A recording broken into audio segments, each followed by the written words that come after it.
नमस्कार दोस्तों, पत्रकार लाइव में आप सभी का स्वागत है। आज हम बात करेंगे नेशनल स्टार्टअप डे के बारे में।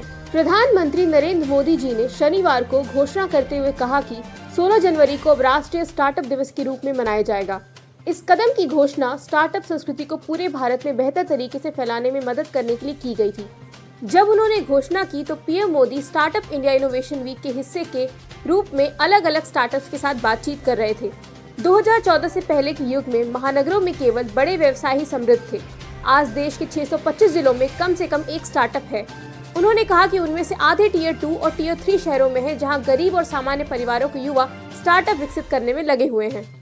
परिणाम में लाखों लोगों को रोजगार मिल रहा है, जो वैश्विक महामारी के दौरान भी भारत में स्टार्टअप की गति और पैमाने से प्रदर्शित होता है। पीएम ने नवीन आविष्कारों और उद्यमियों से अपने सपनों को स्थानीय नहीं रखने के लिए कहा। यह कहते हुए सरकार द्वारा रिकॉर्ड समय में आयोजित सैकड़ों हैकाथॉन ने देश के लिए कई समाधान प्रदान किए हैं। उन्होंने कहा, आप यह भी महसूस कर रहे होंगे कि विभिन्न सरकारी विभाग और मंत्रालय युवाओं और स्टार्टअप के संपर्क में हैं। नए ड्रोन नियमों या नई अंतरिक्ष नीति जैसे उनके नए विचारों को प्रोत्साहित कर रहे हैं। पीएम ने कहा, सरकार की प्राथमिकता ज्यादा से ज्यादा युवाओं को इनोवेशन का मौका देना है। पीएम मोदी ने कहा कि स्टार्टअप्स के सुनहरे दौर की शुरुआत हो रही है। पीएम मोदी ने कहा कि पिछले साल 2020-21 में 2013-14 में पंजीकृत 4000 पेटेंट के मुकाबले तुलनात्मक आंकड़ा 28,000 था।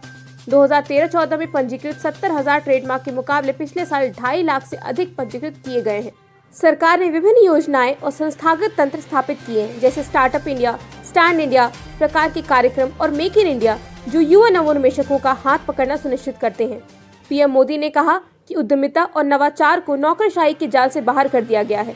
यह कहते हुए स्टार्टअप खेल के नियम को बदल रहे हैं और नए भारत की रीढ़ होंगे। अभी के लिए इतना ही। ऐसी और भी खबरों के लिए सब्सक्राइब करें पत्रकार लाइव को। धन्यवाद।